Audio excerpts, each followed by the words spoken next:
오전 예배를 드리시는 분들은요, 들어오실 때 주보와 더불어서 첨부되어 있는 설교 교환이 한번 확인해 보시겠어요? 없으신 분들은 손 들어주시면 우리 전사님께서 나눠드리고 있습니다. 그래서 함께 설교 교환을 보시면서 말씀을 들으시면 훨씬 더 유익이 될 줄로 믿습니다.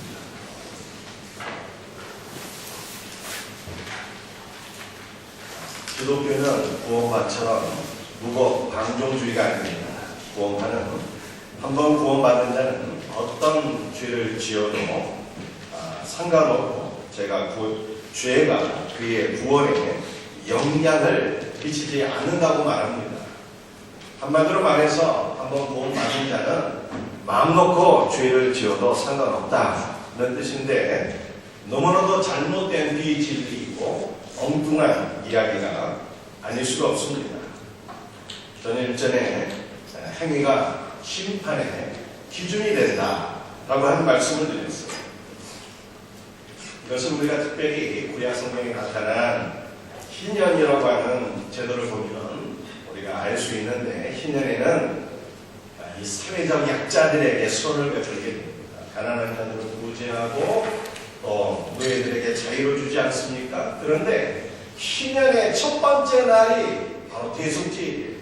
이것은 예수 그리스도의 피로써 모든 죄를 사함받은 자는 사회적 정의를 실현하는 삶으로 나가야 된다고 하는 뜻입니다.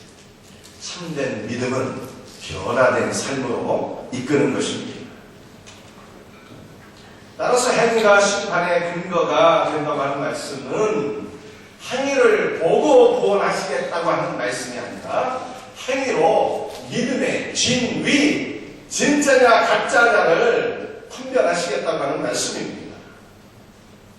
다시 말해서 오직 참된 믿음만이 구원의 절대적인 근거가 된다고 하는 말씀이죠. 저는 지난주에 우리 한 집사님으로부터 행위 구원론자들의 동영상을 한번 받아서 보게 되었어요. 그분들은 행위가 없으면 구원을 받지 못한다고 합니다. 마치 믿음 플러스 행위 플러스 구원이 이루어진다고 하는 느낌 같아요. 그분들은 행위가 없으면 구원을 상실하게 된다고 합니다. 예수 믿는 자들은 의로운 삶으로 나가야 되는 것은 맞는 일이지만, 행위가 있어야 구원을 받는 것이 아니라 참된 믿음이 있을 때 구원을 받게 될 것을 믿으시길 바랍니다.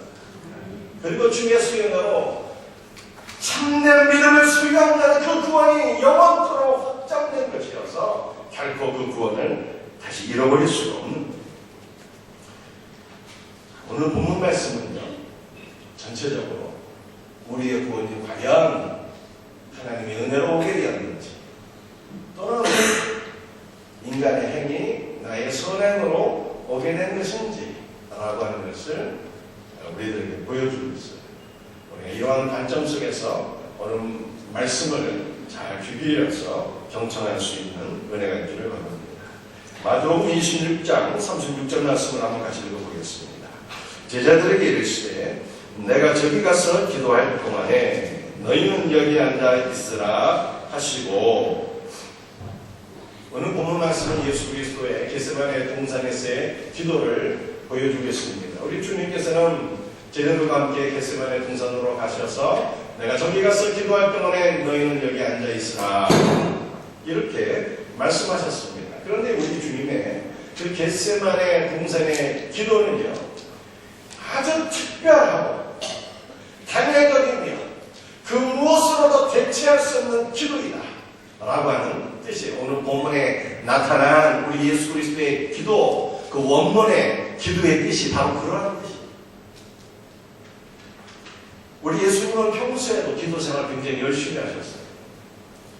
무엇보다 새벽기도 열심히 하셨죠. 마가복음 1장 35절 말씀을 보게 되면 새벽 오이런 미명에 예수께서 일어나가 한적한 곳으로 가사 거기서 기도하시더니, 또 우리 예수님께서는요 금식기도도 열심히 하셨습니다.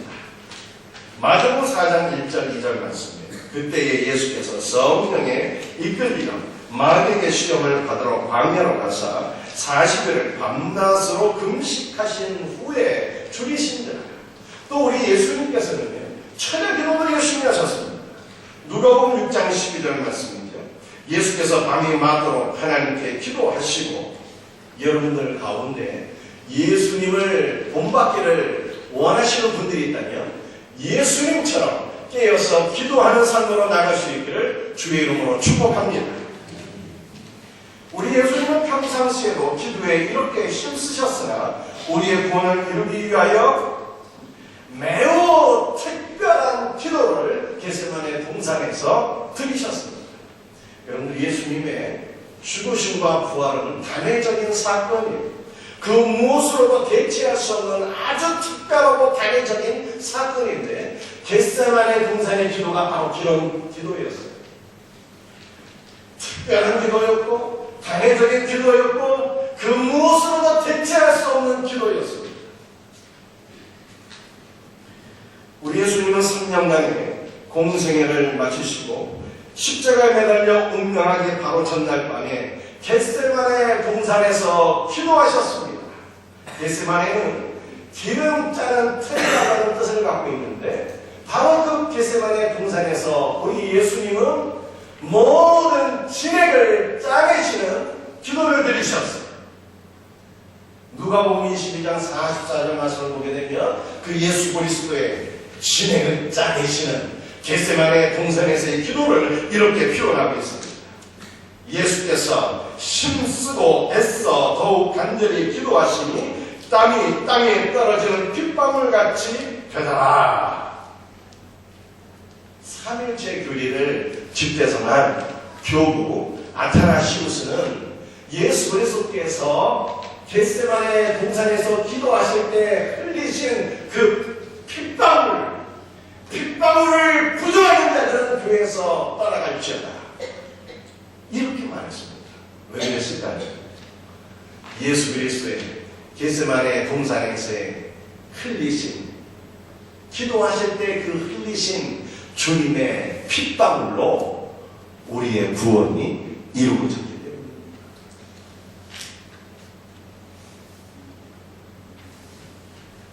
우리 예수님께서 기도하시던 그 동산의 이름이 겟세마네이잖아요. 마태복음 26장 36절에 겟세마네라 이렇게 나와 있어요.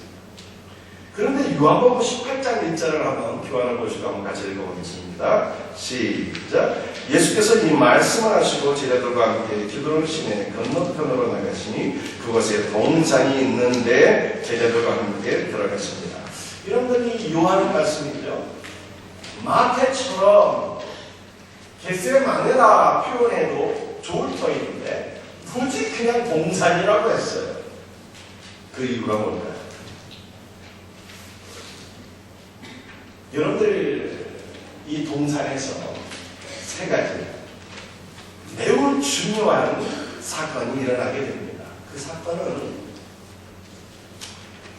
세 가지인데, 첫째로는요, 겟세마네 동산의 기도이고, 두 번째는 죽으심이고, 세 번째는 주님께서 부활하십니다. 요한복음 19장 41절 말씀을 보게 되면 그 동산에는 뭐가 있었어요? 그 동산 안에 주님의 무덤이 있었죠. 주님의 무덤. 그러니까 그 동산 안에서 주님께서 기도하신 것이고, 주님께서 죽으신 것이고, 주님께서 다시 부활하신 것입니다. 그런데 그 동산을 요한은 케포스라고 하는 단어로 기록하고 있는데요. 이 케포스라고 하는 단어가 구약성경 에스겔서 36장 35절 말씀을 보게 되면 바로 에덴 동산을 가리키는 단어입니다.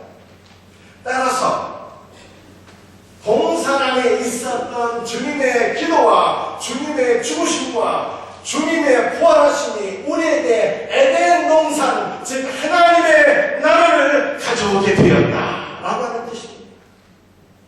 이런 거 한번 주목해서 한번 들어보세요.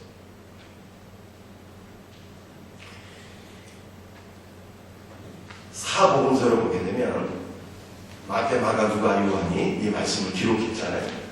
그런데 사복음서의 저자의 이름이 그 복음서의 핵심 내용과 굉장히 밀접한 연관성이 있습니다. 마태의 이름의 뜻은 무엇일까요? 마태의 이름의 뜻은 선물이라고 하는 뜻입니다. 그리고 마태복음의 핵심 내용은 천국, 하나님의 나라입니다. 이 마태복음에는 천국을 강조하기 위해서 천국에 관한 비유, 천국은 마치 이와 같으니 라고 하는 비유의 말씀이 12가지가 기록되어 있어요.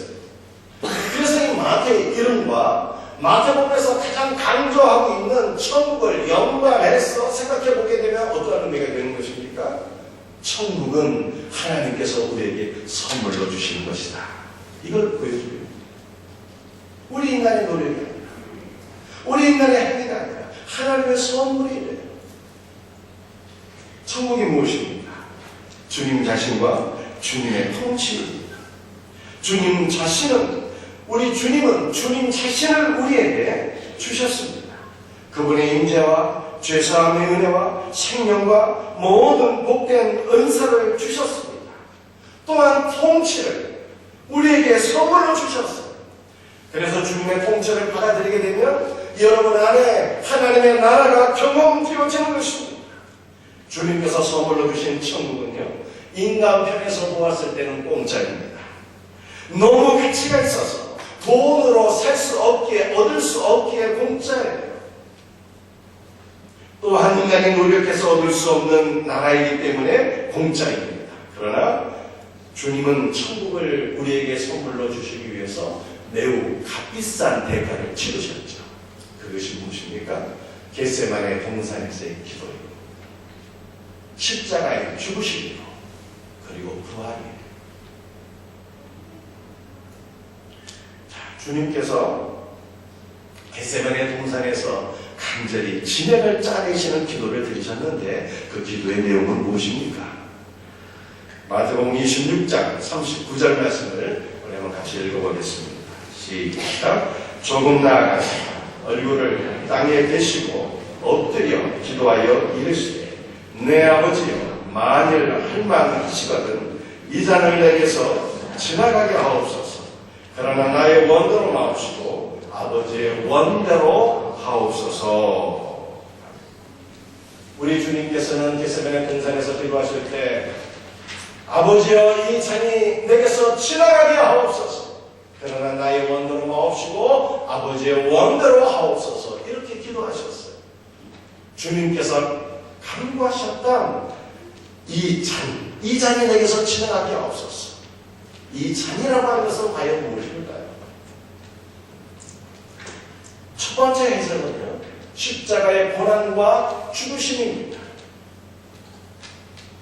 예수님도 우리와 동일하게 인성을 수리하신 분이어서 십자가의 고난과 죽음을 목전에 둔 시점에서 극도로 괴로움을 당하여 그 마음이 죽게 되셨습니다. 따라서 예수님은 십자가의 고난의 잔을 마시지 않고도 구속의 역사를 이룰 수 있다면, 아버지여, 이 잔이 내게서 지나가기를 원합니다 라고 기도하신 것입니다. 그러나 이 해석은요, 예수님의 인성에 너무 초점을 맞춘 해석이에요. 우리 예수님께서 기도하신 겟세마네 동산은 감람산 기슭입니다. 여러분들, 감람산이라고 하는 것은 예수 그리스도의 정체성과 깊은 연관이 있는 그 산이 바로 감람산이에요. 시간에서 14장 말씀을 보게 되면 메시아께서 강림하실 때 그 예수 그리스도의 그 강림, 그 메시아가 오실 때 바로 감람산에, 올리브산에 서실 것이다, 이렇게 말씀합니다. 그래서 예수님께서 이 겟세마네 동산에서 기도하신 것은 예수께서 스스로 자신의 정체성을 우리에게 보여주신 것입니다. 내가 이스라엘의 메시아로 지금 여기 있다는 거예요. 우리 예수님께서는 이 땅에 오신 목적을 우리가 사복음서에서 너무나도 여러 차례 우리들에게 강조를 해주셨습니다. 마가복음 10장 45절 말씀을 보게 되면 내가 이 땅에 온 것은 섬김을 받으려 함이 아니라 섬기기 위함이라. 인자가 온 것은 섬김을 받으려 함이 아니라 도리어 섬기려 하고 자기 목숨을 많은 사람의 대속물로 주려 함입니다. 이렇게 말씀합니다. 우리의 구원을 이루기 위하여 내가 나의 생명을 너에게 주마. 이렇게 말씀합니다.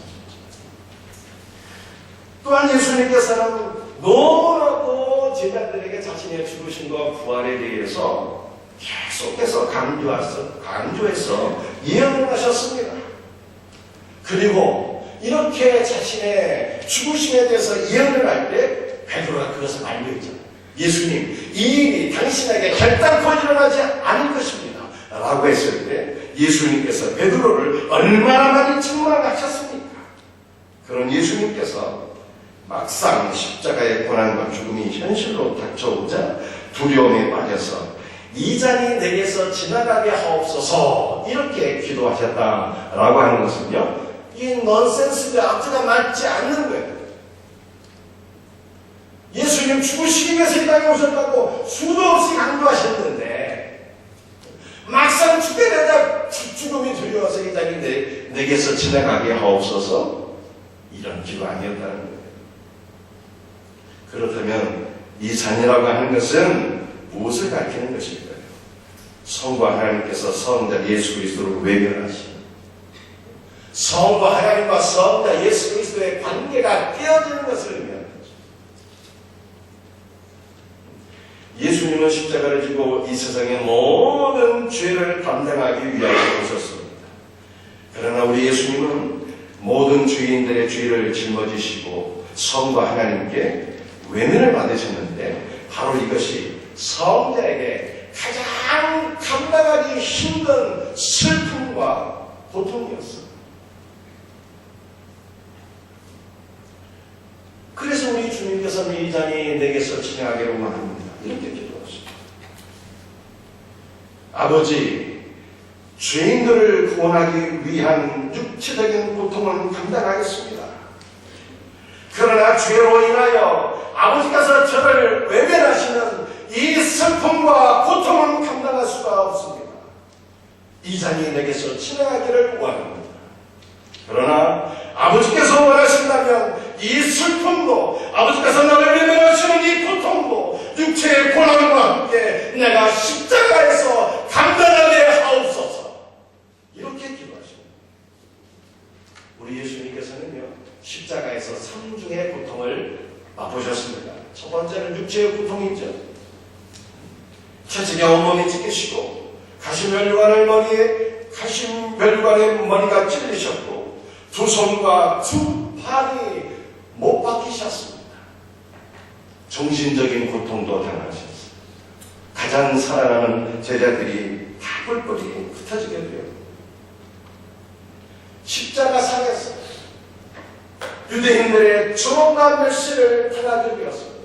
네가 메시아라고 하나님의 아들이라고 내려와 봐라 한번 그러면 믿어주겠다. 세 번째는요, 영적인 고통이 있었습니다. 죄로 인해 성과 하나님과 단절되는 영적인 고통을 당하셨습니다. 실로 예수님은 우리의 구원을 위하여 총체적이고 전인적인 고난을 당하셨습니다. 그런데 이 세 가지 고통 가운데 어떠한 고통이 가장 큰 고통이었을까요? 우리 주님께.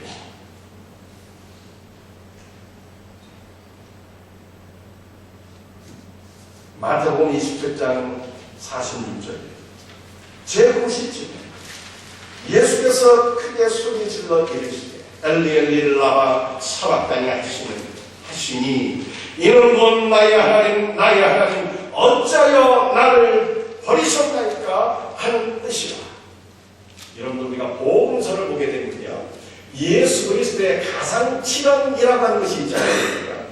예수님께서 십자가상에서 남기신 7마디의 짧은 외침, 그것이 가상칠언인데 마태 복음을 보게 되면 예수 그리스도의 가상처럼 가운데 네 번째 해당되는 엘리 엘리 라마 사박단이 이 짧은 외침만을 기록하고 있습니다.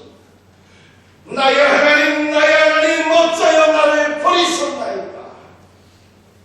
마태는 이 네 번째 짧은 외침만을 기록하고 있어요. 왜 그럴까요? 예수 그리스도의 고통 가운데 하나님 아버지께 버림받은 영적인 고통이 가장 큰 고통이었음을 우리들에게 강조해서 보여주고 있는 것입니다.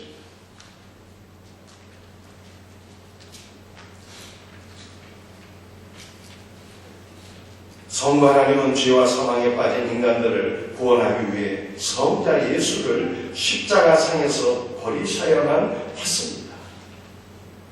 성부 하나님께서 성자 예수 그리스도를 버리셨다라고 하는 것이 인간의 눈에 볼 수 있도록 가시적인 표현으로 나타나게 되었습니다. 그 말씀이 마태복음 27장 45절 맞습니다. 제6시로부터 온 땅에 어두움이 임하여 제9시까지 계속하더니, 제6시라고 하는 것은 저 12시를 가리키는 거예요. 그리고 9시라고 하는 것은 오후 3시를 가리키는 것이죠. 12시부터 오후 3시까지 온 땅에 흑암이 가득했다, 이렇게 말씀하고 있습니다. 여러분들 이 팔레스타인에서는 비가 오는 시즌과 비가 오지 않는 시즌이 확연하게 구분되는 데 말씀이죠. 예수님께서 십자가에서 운명하실 때, 즉 6월절 이때는 비가 전혀 오지 않은 시즌, 구름 한 점 없는 그 날씨입니다. 그런데 그러한 팔레스타인에서 저번부터 오후 3시까지 온 땅이 흑암으로 가득했다라고 하는 것은 도저히 있을 수가 없는 일이에요. 이것은 초자연적인 현상으로서 온 땅이 흑암이 가득했다라고 하는 것을 말씀하고 있는 것입니다. 여러분들, 성경에서 흑암이라고 하는 것은 하나님의 분노와 심판을 보여주는 것입니다.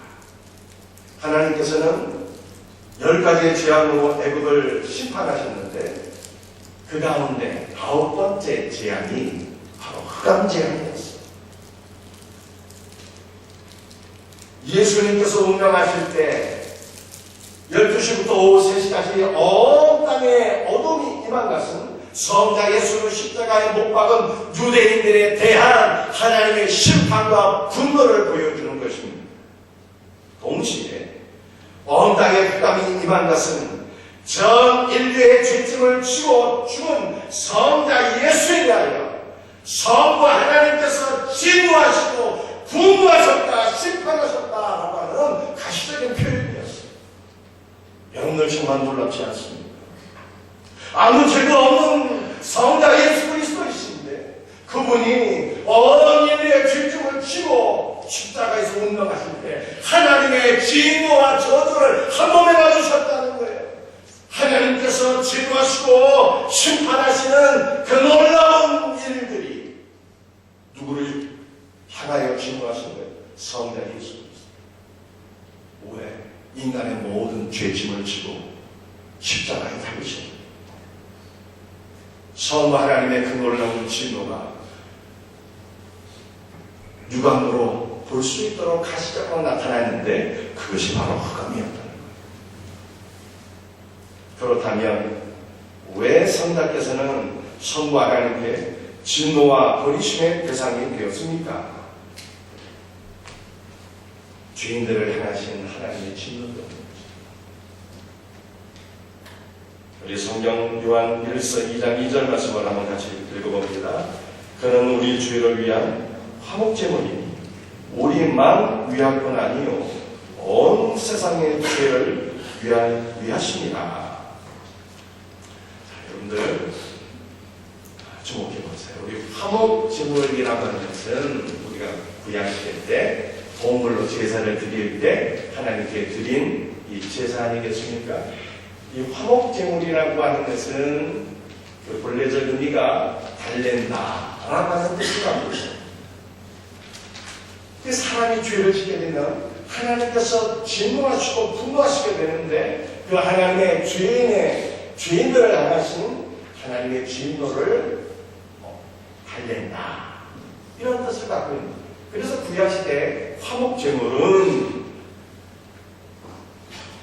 진정한 화목제물이 되시는 예수 그리스도께서 오시기 전까지 임시적으로 하나님의 분노를 달래는 그러한 역할을 했어요. 그러나 진정한 화목제물 되시는 예수 그리스도께서 이 땅에 오셔서 십자가에서 못 박혀 운명하실 때 하나님의 모든 진노를 한 몸에 받으심으로 말미암아 이제 더 이상 하나님의 진노가 죄인들에게 오지 않게 된 것을 믿으시길 바랍니다.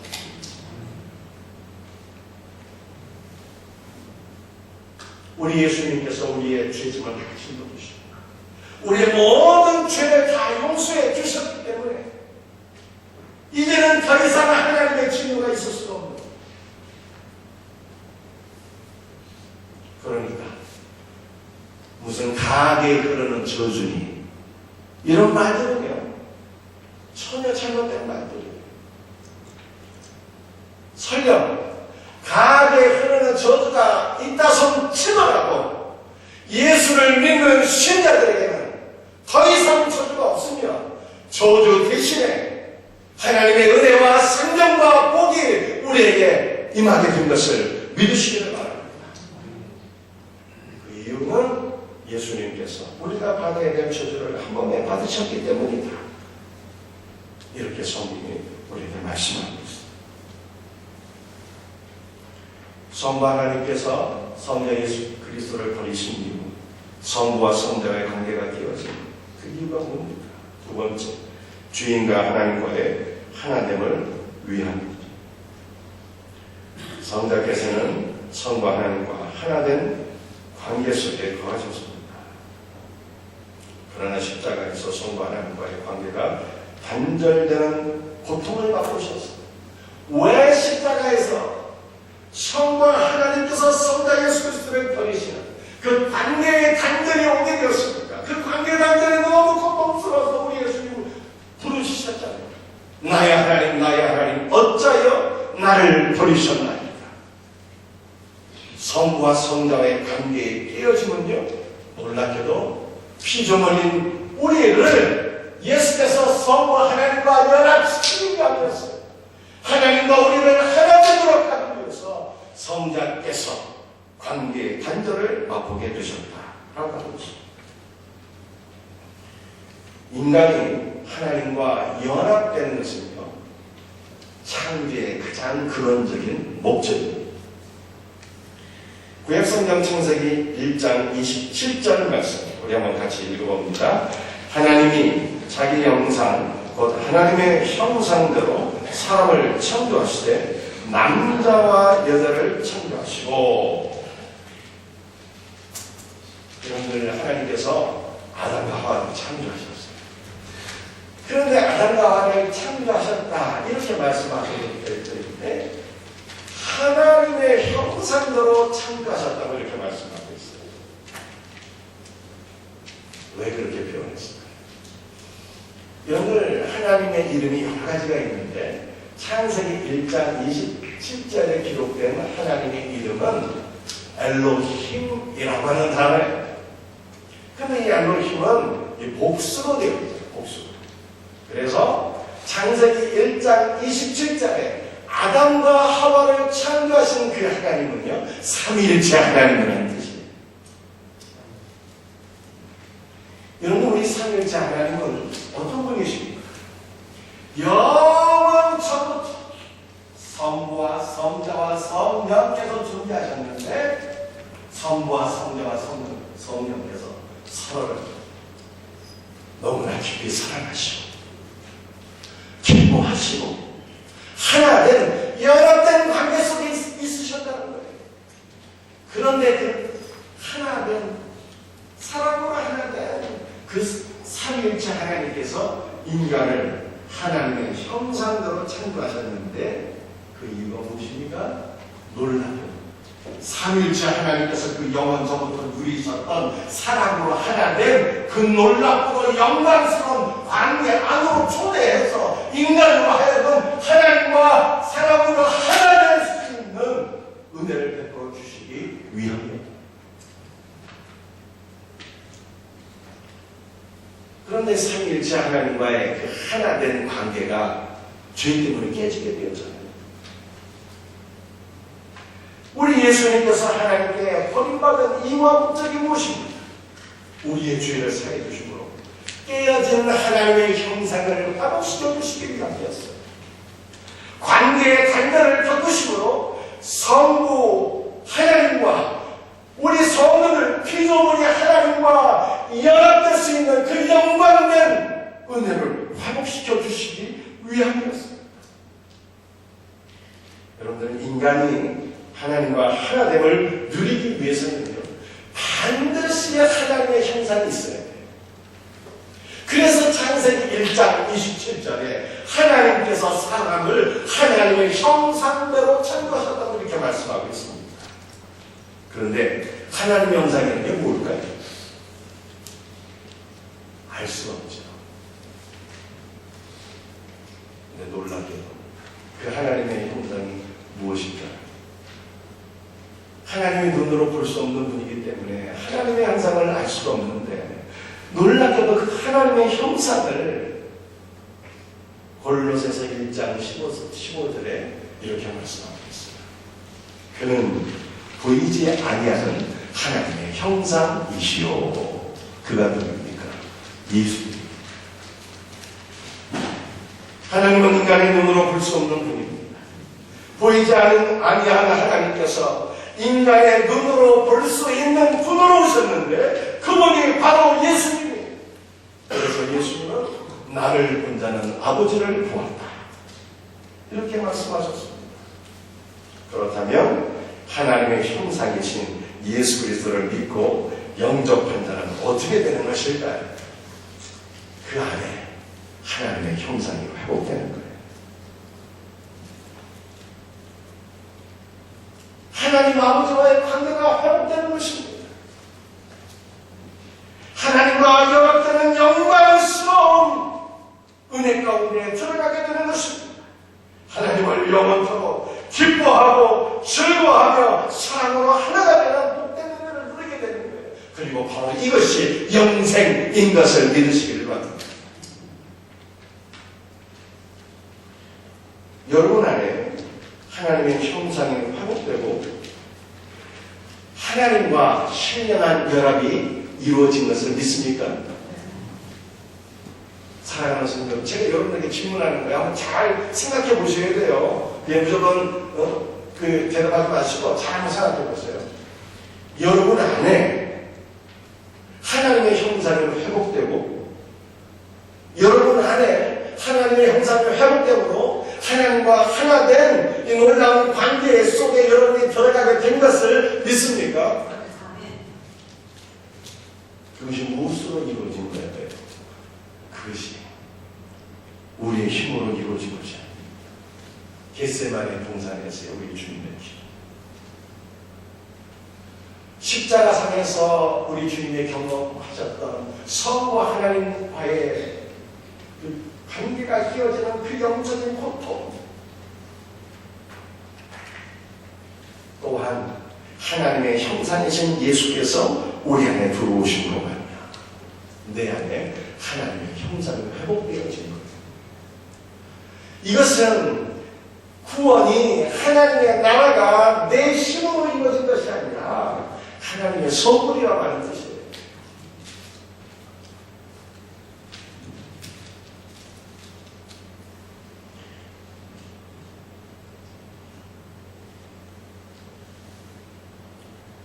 여러분들, 우리가 성경 말씀을 한번 생각해 보세요. 구약 성경, 율법이라고 했잖아요. 핵심이 10계명, 그죠? 10계명의 핵심은 사랑인데 마음과 목숨과 뜻과 힘을 다하여 하나님을 사랑하고 이웃을 내 몸처럼 사랑하는 거잖아요. 신약에서는 우리 예수님께서 3계명을 주셨어요. 그 그런데 그 세 계명도 핵심은 사랑이에요. 그런데 옛 계명과 새 계명의 차이점이 뭘까요? 옛 계명은 내가 마음과 목숨과 뜻과 힘을 다해 하나님을 사랑하는 거거든요. 그런데 이스라엘 백성들이 이것을 계속 실패했죠. 계속해서 우상을 숭배했죠. 그래서 예수님께서 새 계명을 주셨는데 새 계명은 뭐예요? 내가 너희를 사랑하나 같이 너희도 서로 사랑하라는 거죠. 그러니까 새 계명은 너희가 하나님을 사랑하지 못하기 때문에 하나님이 내가 너희를 사랑했다는 거예요. 예수님이 우리를 마음과 목숨과 뜻과 힘을 다하여 사랑하셨대요. 그 예수님께서 내 안에 계셔서 나를 사랑하시고 나로 하여금 사랑을 베풀 수 있는 은혜를 베풀어 주시는 거예요. 나를 통해서 주님의 사랑이 흘러가는 거예요. 이게 새 계명이에요. 그러니까 사랑은 내가 하는 것이 아니라 주님께서 나를 사랑하셨고 주님께서 나를 통하여 사랑을 흘려보내 주시는 거라, 이 뜻이에요. 여러분들, 하나님의 형상이 이루어지는 것도 내가 아니에요. 주님께서 이루셨다 이 말이에요. 주님께서 겟세마네 동산에서 성과 하나님과의 관계가 깨어지는 그 영적인 고통을 당하심으로 말미암아 하나님의 형상이신 예수께서 내 안에 들어오심으로 말미암아 내 안에 하나님의 형상이 회복되었고 하나님과의 관계가 회복되었고 하나님의 나라가 우리에게 선물로 주어진 것을 믿으시길 바랍니다.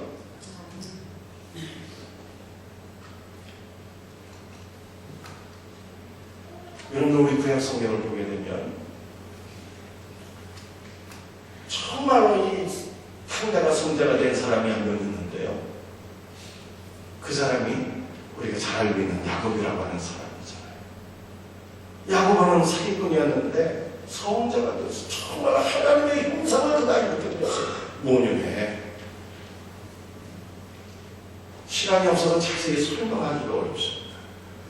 그런데 야곱의 삶 가운데 그가 하나님의 거룩한 형상으로 변화된 결정적 사건이 하나가 있었는데 그것이 무엇입니까? 야곱강 나루터에서 살아계신 주님 만난 거예요. 하나님께서 야곱의 환롯뼈를 분질러 버리셨잖아요. 환롯뼈가 분질러지게 되면 사람이 힘을 쓸 수가 없어요. 이게 무슨 영적인 교훈을 우리에게 주고 있습니까? 네 힘으로 하는 것이 아니라는 뜻이에요. 우리가 변화되는 것이 내 힘으로 되는 것이 아니에요. 내 힘과 수단과 방법을 내려놓고 오직 주님을 바라보고 신뢰하고 의지할 때 하나님의 은혜로 우리가 변화되는 것입니다.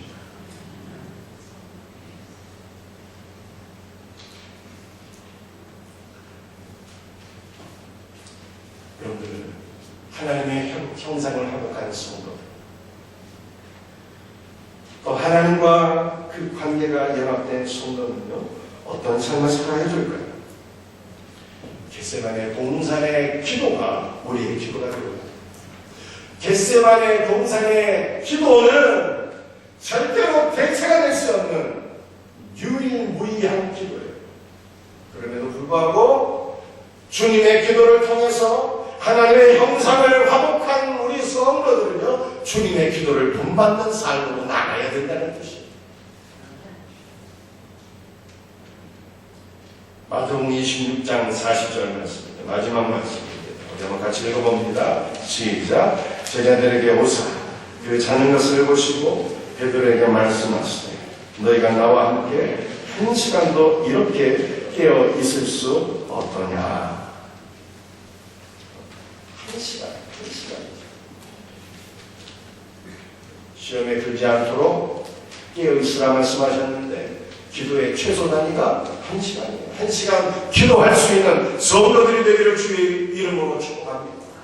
뭘 해서 기도해야 될까요? 우리 예수님처럼 영혼 공헌해서 기도하셔야 되는 것입니다. 자신의 영혼을 위해서 기도해야 되겠고요.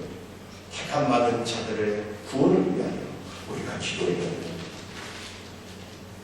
성 어거스틴은 32년 동안 방황하던 삶을 마치고 마침내 386년에 기독교로 휴학하고 387년 부활절에 암브로시우스에게 세례를 받았습니다. 향자 어거스틴의 세례받는 모습을 제일 기뻐한 분이 있었다면 그를 기다려주신 주님과 아들을 위해 기도한 어머니 모니카였습니다. 그녀는 아들을 위한 기도가 비로소 응답됨을 보고 기쁨의 눈물을 강물처럼 흘렸습니다.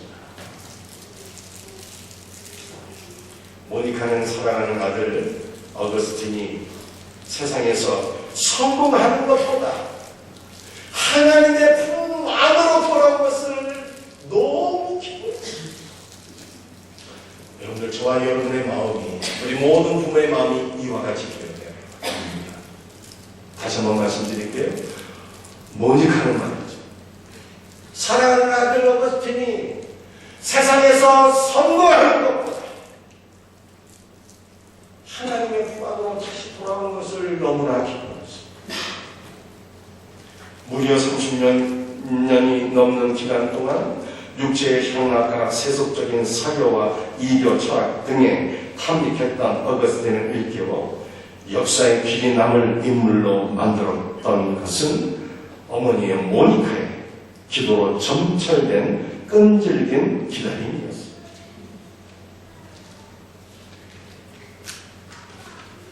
모니카는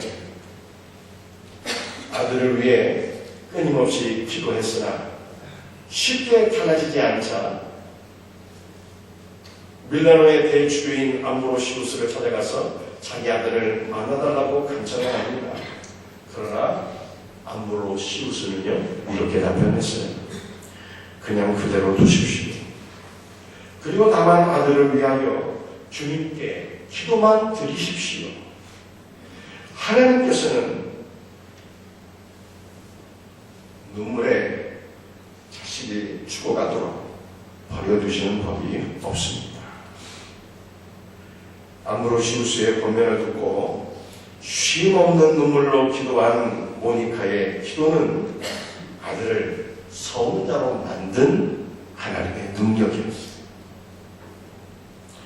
우리 주님은 지금도 우리 안에 하나님의 형상을 이루어 가십니다. 세상의 택하신 자들을 하나님과 연합된 삶으로 인도하십니다. 무엇을 통해서 하나님께서 우리 안에 끼어진 하나님의 형상을 하고 가시는 것입니다. 무엇을 통해서 이 피조물이 감히 창조주 하나님과 연합되는 그 영광의 관계 속으로 들어가시게 하는 것이 무엇입니까? 여러분들, 우리의 노력이나 행위가 아닌 것입니다. 겟세마네 동산에서의 우리 주님의 기도였고, 십자가상에서 성부와 함께 버림받으신 우리 주님의 고통이었고, 하나님의 형상이신 우리 예수님께서 우리 안에 임재하셨기 때문에 우리가 하나님의 형상을 회복하고 피조물이 창조주이신 하나님과 연합되는 은혜를 누리게 된 거예요. 이 은혜를 누린 자는 예수님처럼 기도하는 사람, 영혼을 위해서 기도하는 자리로 나가야 됩니다. 저와 여러분들에게 이와 같은 은혜가 있기를 주 예수의 이름으로 축복합니다. 다 같이 일어나셔서 찬송하십니다.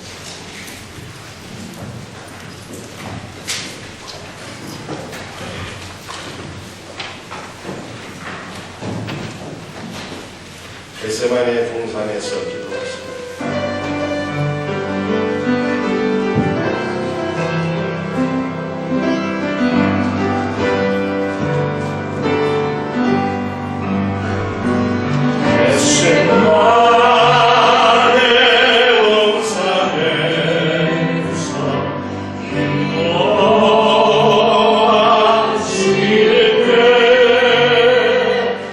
주님 뵙다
사랑하는 성도들이여, 하나님의 나라는요 주님의 선물이에요.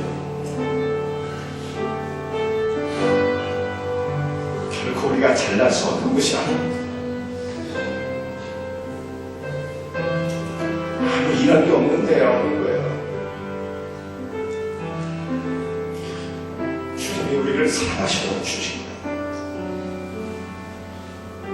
겟세마네 동산에 주시고 아버지께 버림받는 그 고통을 당하시고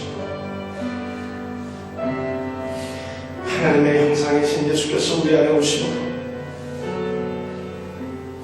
우리 안에 하나님의 형상을 회복시켜 주셨고 피조물이 하나님과 연합되는 그 놀라운 은혜를 주신 것입니다. 여러분들 어떠한 형편 속에 있어요? 어떠한 상황 속에 있습니까? 그럼에도 불구하고 우리를 이토록